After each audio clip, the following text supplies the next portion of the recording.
All right, good morning, everybody. Welcome to First Team Wednesday trainings. We appreciate being part of First Team Real Estate. We got Marcel Atallah here. I'm going to go over the Financial Navigator here at First Team Real Estate. And Marcel, thank you for being here, and you're on. My pleasure. Good morning, everybody. Hope you're doing fantastic. So the Financial Navigator is really important to me. So what I do with the Financial Navigator is I'm one of the regional managing brokers for First Team, but I still get the opportunity to coach some agents, especially some of the top producers that I've been coaching for a very long time. Some of those agents, independent agents, are doing 50 to 60 deals a year, and some of the teams are doing 150 plus a year. And so it doesn't matter what scale you're at, whether it's 10 deals a year, you're just getting started, or you have an amazing business. What the Financial Navigator does is it gives you a roadmap and it identifies your strengths. And before we get into that, what I'd like to do is, I'm going to share my screen and hopefully you guys can see everything here. We're good. You're good? You can see everything? We can see it. Perfect. So the first thing I need everybody to take when you get the opportunity, and it's totally free, is the Tony Robbins DISC assessment. This is going to help you tremendously when it comes to the Agent Financial Navigator, because you're going to identify what your primary tone is, what you resonate best with. And depending on that personality type is going to be able to identify which particular farming or which particular prospecting tool is best suited for you and your personality. And so, for example, if you're a driver, you're able to take on more rejection than if you were like an amiable or an expressive.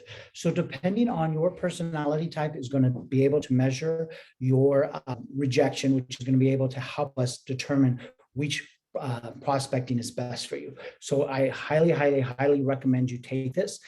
This is very important, not only for you, this is very important for your manager. So he knows how to help you, he or she knows how to help you grow and knows what motivates you, right? And this is really important for any relationship that you're in. If it's your husband and your husband or your wife or your kids, this is very important to know who you're working with, because you can deliver the message differently depending on which personality type they are. So if you haven't taken this test, please take it, jump on. It's amazing and it's totally free and it'll help you a ton. So I'm going to 86 out of that. We're going to get into the Agent Financial Navigator. So can you guys all see my screen first place? We're good. Wonderful. All right. So I know you guys jump on these often. I want you to look at me being like your substitute teacher, like you're happy to see me because I'm going to teach you the easy stuff. So like I prefaced, everybody I work with, doesn't matter their volume, doesn't matter how much money they make. This is the first step that they're going to experience with me on their first coaching call.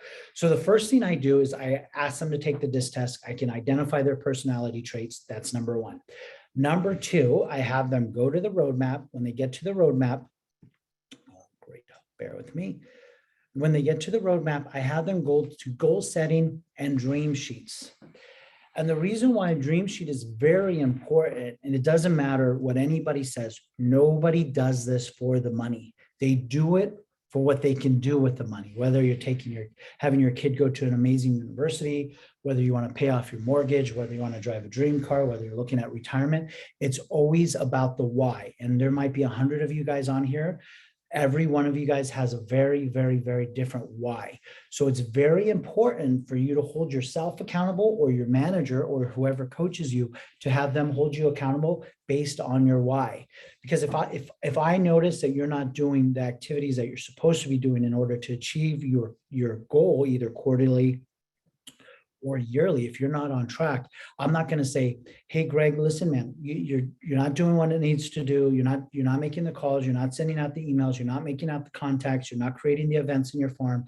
I'm going to say, Greg, remember we chatted that, you wanted to take your son to go to every single baseball stadium in the United States.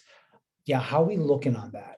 And that way you can self-motivate yourself, and or your coach can help motivate you, and your wife. So you want to be, or husband, you want to be accountable to your dream sheet. This is very important. Every manager will have this availability if you fill it out, and they can help you, hold you accountable. So if this is something you want, don't hesitate to reach out to your manager. It's very cool, and it helps you personalize your criteria of what you're looking for. So now what we're going to do, now that you've done your disc task and now that you've done your dream sheet, now if we're in coaching, this is the next step where we would go straight to the Agent Financial Navigator. So we get there by going to the roadmap. Go to the road. How I get here is I go to roadmap, I go to tool library, and it's the first thing that pops up here. So the Agent Financial Navigator is an amazing tool. It's one page. It's very easy. First, what we're going to do is we're going to identify your income. Now, if you've been part of the First Team family for over a year, what will happen is your prior year will be here on your left. Okay. So everything you did the prior year will be right here. We're using an example agent right now. And then your what ifs can be right here. So let's say you just joined the First Team family. This will be blank. After a year of being with the family, this will then auto-populate. It will identify your income from last year, and then you can do the what ifs. Now, what you're going to find out immediately when you do the Agent Financial Navigator is how much money you're currently leaving on the table by your commission rate, right? And you'll be able to identify that, oh my gosh, had I taken a 2.5, or had I not went from 3% to 2.5 and I went to 2.75, right? Because we can divide it in quarters instead of halves. Most agents straight go to the halves. You'll be able to identify how much money is truly left there. Also, what you will be able to identify is your average sales price. You'll be able to know, at this sales price, am I above, am I right at, or am I below the market that I serve? And if you're below, then you have the opportunity to get a higher price point, or make sure that you service that area more, creating a form, whatnot. So there's a lot of information on the top that's going to go to your financial portion. So the what if is going to be the dollar amount you want to make, right? Then part two is going to be your average sales price. Then your average commission. Now, obviously the buyer side, you can't control that. That portion is what it is. However, you can most definitely control the list side. This is a constant challenge that I have, depending on who I'm coaching. So let's talk about commission rate and right now. Depending on who I'm coaching, it depends on how much they discount or don't discount. So can you guys guess, and I know you're all on mute, but can you guys guess who the biggest discounter is? Do you think it's A, the new agent, right? The one who's just coming on board, B, the agent that farms, or C, the agents that's working past clients and center of influence who gets the just listening calls? Who do you think is, out of those three, which one would you guess predominantly is the biggest discounter? The farmer. Okay, no, it's not the farmer, but that's C. The new agent. New agent. New agent. okay. Who said the past clients and center of influence? Was that Me. Paul? Yes, Yeah. sir. Paul's correct. And what'll happen is when I start coaching past clients and center of influencer, which is typically the top producers, the reason why they do that, Paul, can you guess why they do that? Well, they're return clients and they want to keep them going that way. Exactly. So, once you've worked with me once or twice, the in is that, of course, I'll give you a discount. You're my VIP client, blah, blah, blah. Exactly. Paul's exactly right. That's what happens. And here's what I found out during this, because I started noticing the patterns, and I started noticing the patterns regardless of the office and the region I was servicing. I noticed this pattern across the board. And a lot of that was the agent's own guilt. It was their own perception. They're like, listen, Marcel, it cost me nothing to acquire that client. And I'm like, well, it kind of did. It cost you decades to acquire that client. You answered questions on the weekends. You told them who the best painter is. You got them the best pool guy, right? So it really did. But essentially, it didn't cost you a flyer or mailer or something like that. So they don't take into consideration the cost per lead with that particular client. They look at it as a gift, if you will. And so, Paul, you're absolutely right. So commission rate is very, very important. And remember, guys, I'm sure so many of you guys know this, you don't have to give up a half, go for a quarter, but definitely, and my favorite, and my agents do it all the time, they'll put it on me. Yeah, no, my broker won't let me go below 2.5, right? So they always put it on me. Sometimes they put a lot of stuff on me. I get random calls like you said this, but that's a whole different story. But yeah, always be cognizant of the rate because it's going to cost you a lot over time. So that's number one. And number two, you set the precedent. Obviously, when you're discounting immediately, you set the precedent that you will pay for a problem to go away. So once you set that tone, the requests for repairs come in and they're like, yeah, no, I'm not paying it. Well, I'll throw $1,000 just to let it go away. We've all been guilty of doing it. I've been doing this for 20 years. I've done it my fair share. And then obviously we're going to get to the next one, which is going to be your average commission per side. So this will go up depending on your average sales price. I know this is so elementary for so many of you guys, but this is still the foundation of your coaching program. And then depending on your commission split, learn what your volume needs to be in order to raise it so you can focus on getting to 90 as soon as you possibly can. And your total close commission, where you were at, and the amount of units. So let's say you raise your sales price and you raise your units, your bottom line, your actual volume is going to go very high. It's going to be, you're going to have amazing growth.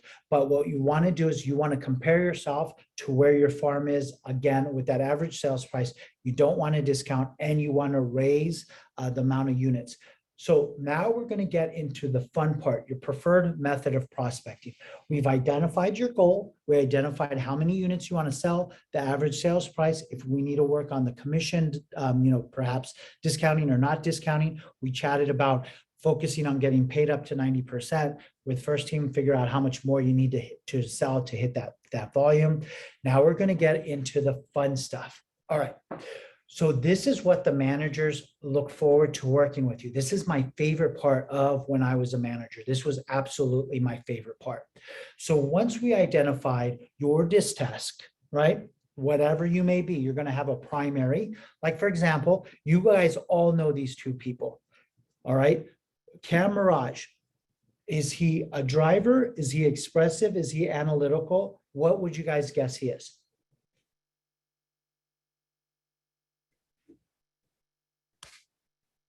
No one wants to say anything. Yeah, either I lost everybody or no one's either I lost. I would say a everybody. driver, Marcel. Me A too, driver.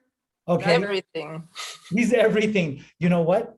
He's an analytical driver. You're absolutely right.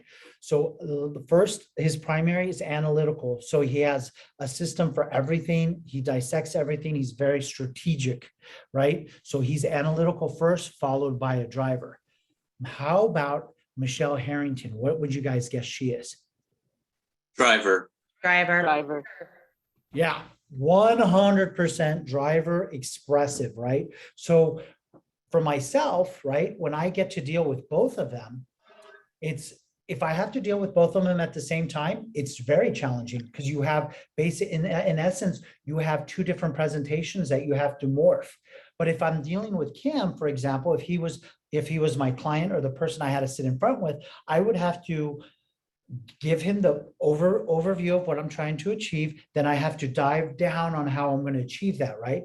But with Michelle, since she's a driver expressive, like I have very minimal time to get my point across because she's ready to move on. Does that make sense? So just like your listing presentation, right? It's going to change depending on who you're dealing with, and you're going to identify who you're dealing with during conversations that you have prior to the presentation. And so that's very important. So you understand who you're working with. I have a friend of mine on here. I have two. From what I saw, I have Deborah Green, who's on here, and I have Peyton, who's on here. I got a couple of you guys that are on here, right? And I know the personalities for each of them. So if I have to explain something, I'm going to explain it to them that best matches their personality.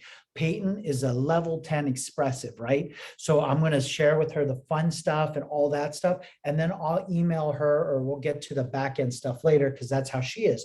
I'm a driver, just like Michelle. So you got like 2 or 3 minutes to explain it to me. Otherwise, did you see the squirrel? Or like, did somebody text me? Or, you know what I'm saying? So that's what happens. So the DISC test is going to be very important for you to identify who you are. Based on that, what I need you to do is I need you to pick 4 of these 9. Okay, 4 of the 9. And that's where your business is going to come from. Now, past clients and SOI, regardless of your personality traits, these are very important for you to have. And farming, very important for you to have. So if you're an analytical or expressive, right, you're not going to want to do high level of rejection activities. Based on this, what would you guys think is a high level of rejection activity? Door knocking. Knocking? Door knocking, 100%, right? I mean, those are some very mean people at times. Door knocking, 100%. Now, if I went door knocking with Cam, if I went door knocking with Michelle, you all know Michelle is a driver. We go door knocking, we pound on the door, somebody opens the door and they tell us to pound sand. Okay, cool, thanks, have a good day. And we walk away and both of us are laughing like, what's up that guy's butt, right?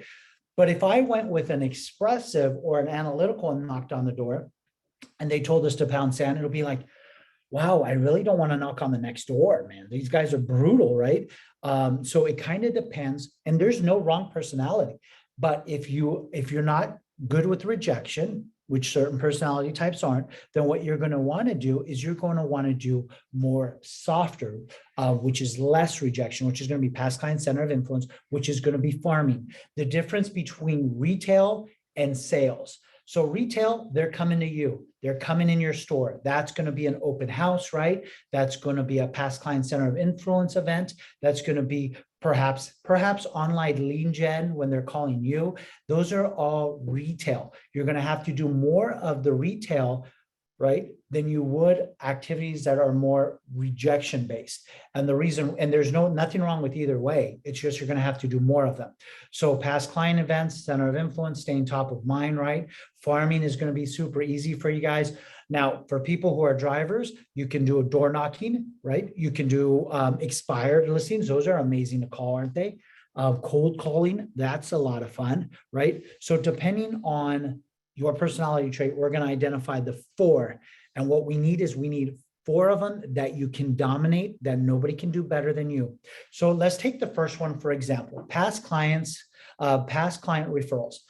Now, in my opinion, some of you guys may differ, but how I coach is you have past clients and you have right here, the SOI, your personal network. So past client referral, somebody you closed escrow with, somebody you've done a deal with in the past, somebody you've done business with in the past, perhaps a prior life that you had when you were selling something else, that's somebody you worked with before. And then SOI, your personal network, could be somebody you played softball with or somebody you bought a car from. That's your SOI, your personal network, friends, family, somebody you went to school with. For me, I put them together, right? So I am an expressive driver.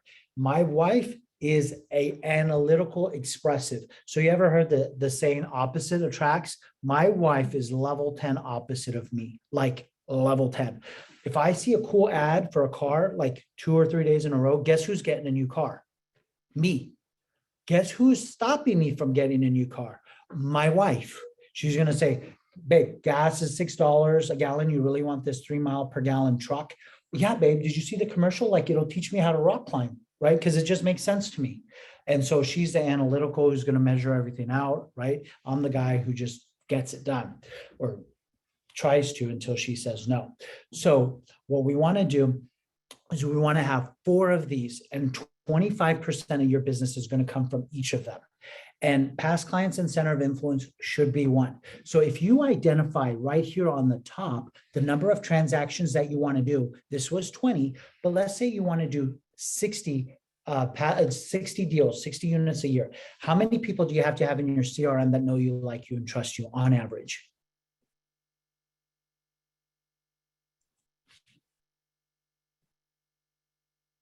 Anybody? Marcel, how many? How many people would you have to have in your CRM if you want to sell 60 houses a year on average? 600?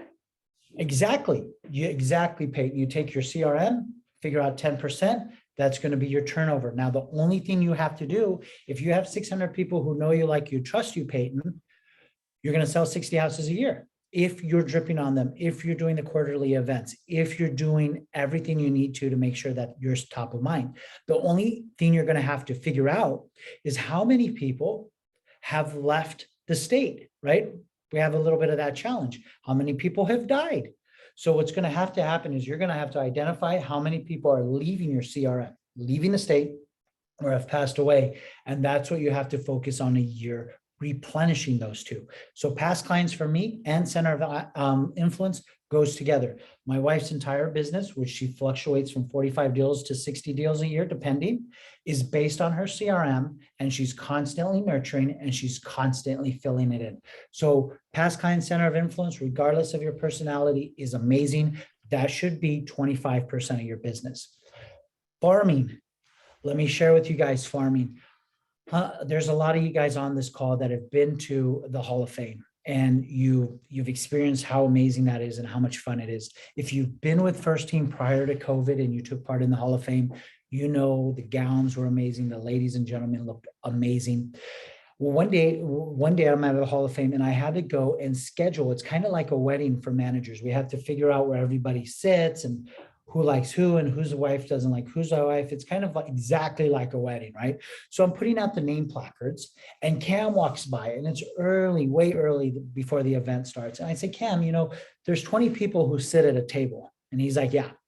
I'm like, we can assume that 10% of the 10 of the people are the spouse and the other 10 are the agent. And he's like, that's pretty fair. Yeah. I said, out of the top producers, because this is the best of the best in the company for the year, what did they do to get here? Like, have you identified the patterns on what they did to get here? And he's like, listen, the best of the best always have past client center of influence, always. But we're a farming company and we do a ton of farming, strategic territory management. It's very, very important. And you should be able to get 20% of your farm.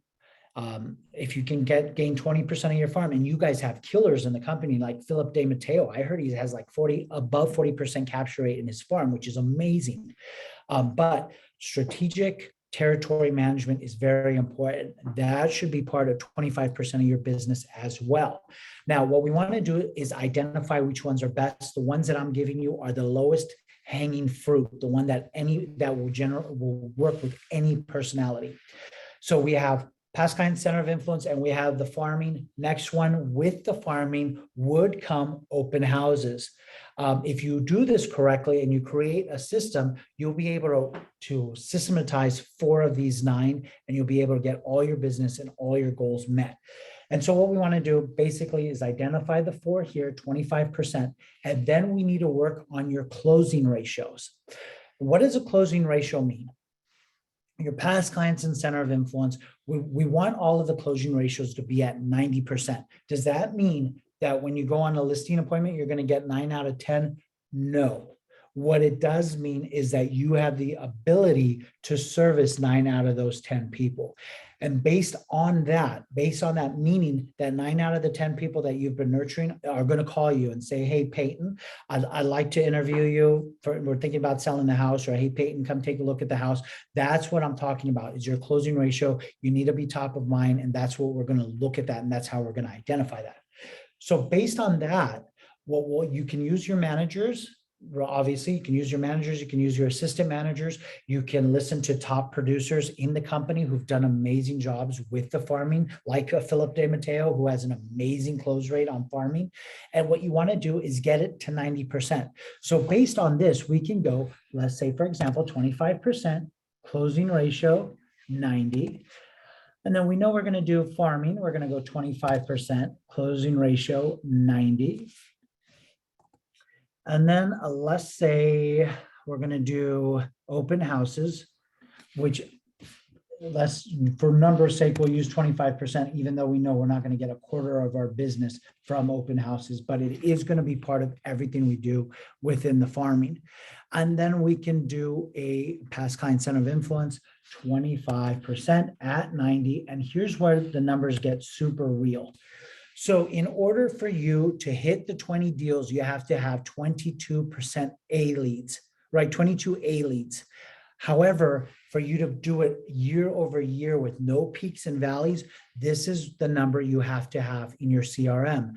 To Peyton's point, if I want to sell 60 homes, right, I have to have 600 people in my CRM that I'm totally loving on. Make sense? So that's where your numbers come in. So you won't have the peaks and valleys. And at the end of the day, all we're doing with the preferred method of prospecting is filling your CRM. Now, let me tell you what happens depending on your personality traits with your CRM. I'm a driver, expressive, like I said, right? Guess what my CRM was for the first 10 years of my business? It was a napkin.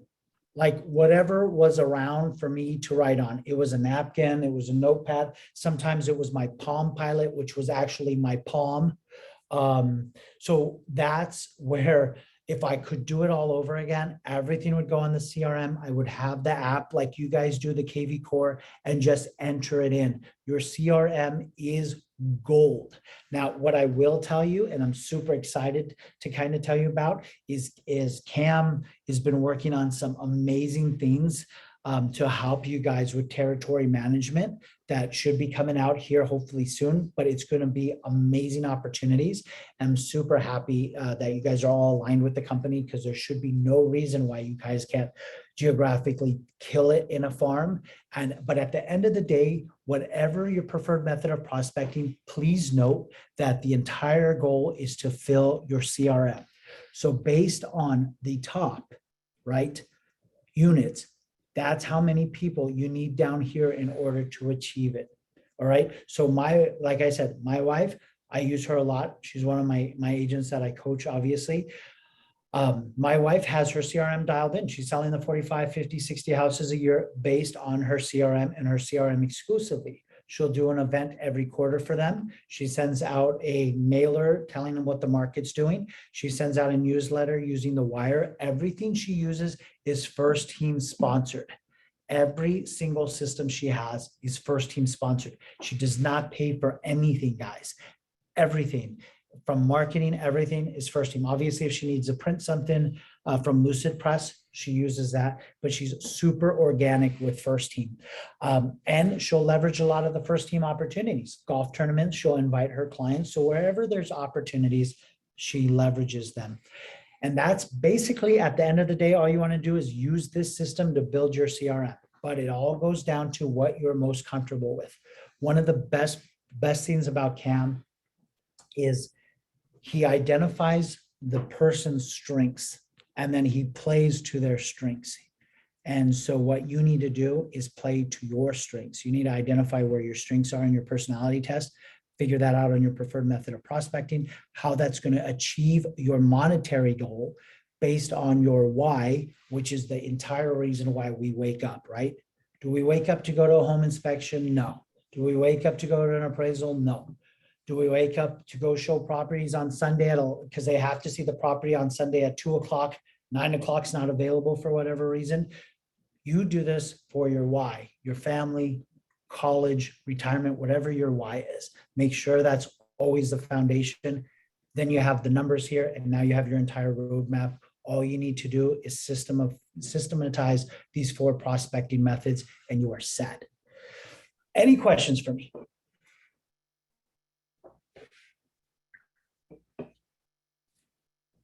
Did I lose you guys? Yeah, there's nothing in the chat. Everybody's. And Marcel, I have a question. So do you, Yeah. when you go through this with an agent, I mean, are you doing this with every agent? Are you doing this with agents that need a, just kind of a boost? I mean, when is this, or when do you find using this is the most effective? Peyton, I use this with everybody. The day they get hired on, they have to take the DISC test, right? Because I'm so all over the place, I need to know what they want or what they need from me, right? And so I have them take the DISC test for themselves, but mostly for me. That's number one. then I have to identify their why, because it's easier for me to say, hey, Peyton, didn't you want to go to Rome this Christmas with your husband? Right? Instead of, hey, Peyton, you're not making the calls, right? I want to round that back to, hey, Peyton, don't you want to go to Rome this Christmas? Didn't you want to send the boys to that hockey camp we chatted about? How are we looking on the numbers? It's way easier to hold you accountable that way. And then based on that, what we do is we identify, I get the buy-in on how much you want to make. I break it down piece by piece. So then that way you say, whoa, this is really super easy. I only need 5 people to come from my past clients and center of influence. That's easy. I only need 5 people to come from my farm. And then that way you can see that it is obtainable, right? So that's how we do that. And then what I do then at that point is I figure out your best method of prospecting. I don't know if Michelle's on, but what I'll do is I create a plug and play system for each one of those methods. Apparently I say that too often, as I brought to my attention yesterday. And so- level 10. level 10. I create that system, and then that way we just use every single first team organic tool that we have within that in order to achieve those goals. So it's amazing how it works if you just break it down bite-sized pieces and you get buy-in from yourself or from your agent. Did that answer your question? Cool. Anybody else? Yes. Yes. Hey, it's Helene. So you say Jamie doesn't pay for all this marketing. So how does who is she partnering with within first team? Is that like Marla, and she's tapping into Marla? Yeah, perfect question. So how that works when I say she uses all of first team's organic tools, meaning everything that's self-sponsored that first team sponsors for you guys, like your KV Core, right? Like your Wire, like your monthly value values of the county and or the city. So she uses all of those, but what she does is she uses her title rep, which is Marla with our title company. And so what she'll do is she'll go to Marla, and one of Jamie's prospecting is farming. She'll identify 2,000 homes, and she wants to get out of those 2,000 homes, you'll know 100 will sell. She wants 20% of those homes to be her listings. So then she'll create value around that. So it's all a numbers game. You just have to have the bite-sized pieces for it. And so that's what she does, unless it's print. So she'll go to Lucid Press, design everything, and then send it to a printer. She will then have to pay for that. But every system that she incorporates in order to achieve that goal with no peaks and valleys is everything that first team offers you guys here as an agent. She has no outside tools. Oh, okay, thank you. You're very welcome. You like that? Yes, I like that. It's being recorded, so be nice, Helene. Always. Always. That's Jersey. part of me being a networker. There you go. Any other questions for me, guys? Hi, Marcel. I have a question. Hey, Christy, how are you? I'm good. How are you? Good. How's the little guy? He's good. That's why I've been on silent and camera off, because I'm waiting for him to come in to the 3-year-old camera. Like he's in a mood. So anyway, I have a quick question. I'm an I on the disc. So I do really well at open houses. I do really well one-to-one. I'm not good with rejection. I'm not a door knocker. But I've been working a lot of open houses, and I was just wondering if you had any tips on, because I feel like it's like game time during the open houses. Like I try to have my signs ready and just get those signatures, try to get people to sign in. But do you have any tips, like, because I do feel like open houses are a really great spot right now to be for my personality type. 100%. But yeah, any tips you have would be great. So let me give you a couple amazing tips. First of all, I know you. I love your energy. I love your personality. You need to be on TikTok. You need to be on social media, because you're amazing at that. Yeah. But when it comes, She already is. She does I just TikTok. started. She does it all. It's awesome. Okay. Hey, Greg, let's mute Helene. The jersey's coming right out.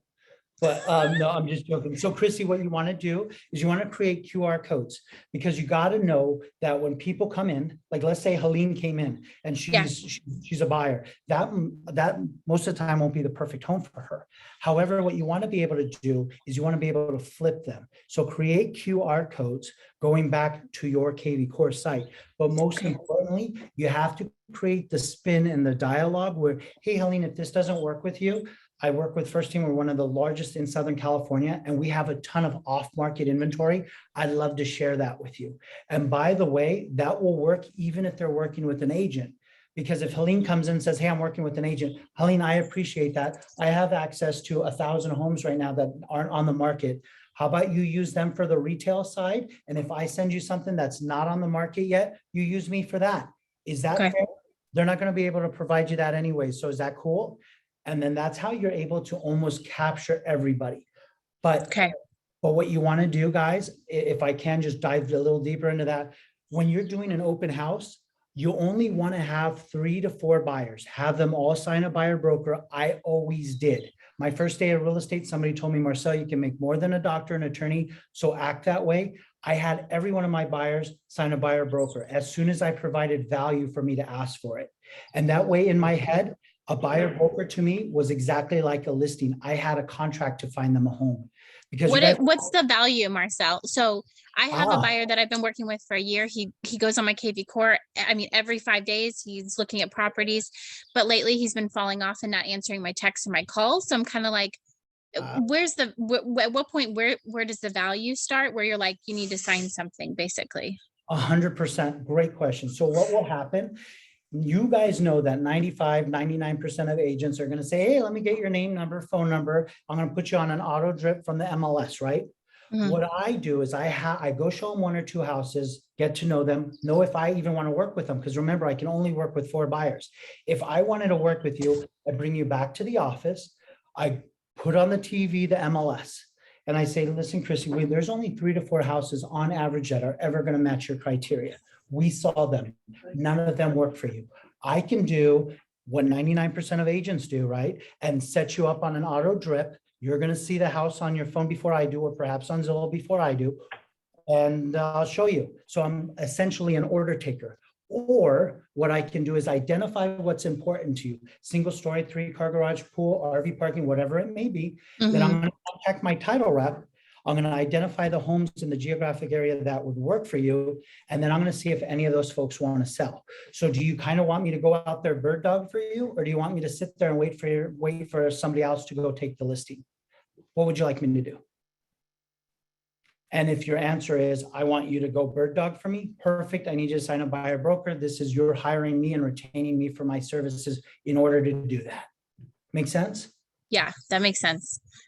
So when I used to sell, I wanted 4 buyers and 10 listings at any one time. I'm not a very analytical guy. I'm not a very smart guy when it comes to all these reports. So 10 listings at any one time, 4 buyers, I was a happy man. Okay, that's great. And then if I can't get them to hook in to come into the office, do I keep them on the drip, or do I just Yeah, you'll set them on the drip, right? And then Yeah. what you want to do is you have to figure out what this guy's motivation is. If he's been that long, you're going to have to tell him, hey, listen, interest rates are jumping. What we need to do is I need to put you in a product like a 10-year interest only, so you can have the same payment and still get the product that you want. So you have to sell the intensity of having to do it now, because the market's changing. 2 or 3 more hikes are anticipated. Okay. Good to see Marcel, you. Thank you. You too. how long do you do the buyer broker agreement? Like 3 months, 6 months? I mean, now, we know everything's quick, but Right. Yeah, so it kind of depends on what I'm trying to achieve for them and the availability of the product that they're trying to purchase, right? So I can go as long as a year if it's something like a land, or if it's something like a multi-million-dollar estate, and I can go as short as 90 days. But I never want to go shorter than 90, because I have to put out postcards, I have to put out the campaigns, that kind of stuff. okay, thanks. No problem. Any other questions, guys? Perfect. Greg, is there any questions that we need to address on the chat, bud? No, nothing on the chat that we need to address, but also to, Chrissy, for you or others, on there, Together We Are First Team, that we record these trainings on, these Wednesday trainings, and we put them on First Place under Together We Are First Team. Just go into that and then put open house in there. We actually have a few videos that have been recorded, some great from some managers here and other team members here at First Team Real Estate that can help you, amongst other things, farming and other things that Marcel's actually walking through in as far as what your choice is, fear of influence, past clients. We have a lot of different things too as well. So everyone can go back and watch, those videos. Yeah, there's always opportunity. You just have to listen to the market. I have a question. Yes, This is Victoria. Victoria. I was just wondering, when you did the numbers and the type of leads, I mean, how do you stay in touch with that chart? Because it seems like I will do it at the beginning and then it just goes in my file. I don't think I ever see it again. Yeah, And then, so how do you stay in touch with that? that's a chart? great question, because that's such a good question, Victoria, because if I was meeting with you, I would take that chart and then I laminate it. And then when we coach again, we're going to build your business plan at the end of the fourth quarter for the next year. We get you a whole new one. I laminate it and you put it visually where you can see. But most importantly, and this might sound hokey to some of you guys, but because I'm visual, and this would work amazing with Chrissy because that's how she's visual as well. I have a vision board, right? So my wife calls it the shopping list, because whatever she wants to achieve, I'll go and for Christmas buy whatever is on the vision board for her. But you have to have it in front of you at all times so you can focus on that. I know a guy who spends zero money on marketing. He's an old Mike Ferry guy, and his entire wall that he looks at is all his vision board of what he wants to achieve. So you just have to know your why, and it has to be in front of you. That's a great question. And I laminate it for everybody. Okay, thank you. Very welcome. Anything else, guys? Oh, Peyton, thanks for the compliment. I appreciate it. I have a question for you. Yes. Yeah. Besides the goal, the vision board that you have, there's anything else that you use to keep yourself motivated and super energized? Yeah. So the energy is self-driven. I wake up every morning at 3:30. I get to the gym. I'm ready to rock and roll. And then you'll find the patterns of who's like you, right? And you'll see whose emails are coming in at 6:30 in the morning. And so you'll be able to identify who's like you. And then that's where the energy comes from. The energy, I'm basically useless at 9 o'clock at night. I'll have conversations after 9 o'clock and not remember them. But so the energy comes from exercise. I don't eat well. I eat whatever's in front of me that's not expired. So that's where the energy comes from. But the motivation comes from, it depends on who you are. And it's a great question, because there's two kinds of motivations, right? You either are you're motivated by pain, or you're motivated by pleasure. So you have to identify which one you are. I am motivated by pain. So not how would I feel if this got done, it's how would I feel if it didn't get done. But that's my trigger, right? So you have to identify which one is yours, coupled with your why, and you'll be unstoppable. So get the energy, figure out pain or pleasure, and then from there, your why, and you'll be unstoppable. I think Thank you. All right. Anything else for me? All right. Jacob, thanks, buddy. All right. If you got any questions, hi, Michelle. Good morning. Have any questions? I'd love to answer it. Otherwise, I'll give it back to you, Greg. No, this is awesome. There's nothing in the chat too as well, but Marcel, you're very thorough at what you do. We do appreciate you so much. Your wisdom is outstanding in the field, and just your personality on what you do for everyone and how you approach this. You're amazing, Marcel. Real quick, everyone, before we say, goodbye to Marcel, we do have next week's training that we always announce. So next Wednesday, we have Farming is a Career Choice Part 2. So if you did not see Part 1 with Bob Cattuso last week, go back into First Place and watch the videos. Together We Are First Team. Make sure you watch the video. Farming is a Career Choice Part 1, because this Career Choice Part 2 is going to include Mark Kojak as well, and Bob Cattuso, and it's going to be amazing. So that's going to be next Wednesday at 9 a.m. Marcel, thank you so much. Everybody, this is recorded. We'll have this up on First Place later today. And thank you for being part of the team. All right. Thanks, guys. Have a Have a good good day. day, everybody. Thank you. Thanks, Marcel. Thanks, guys. Bye now. All right. Bye. Bye-bye. Thanks, You the Marcel. man, brother. Thank you. Thank you. Thank you, Marcel and Greg and everyone. Thank you. Welcome.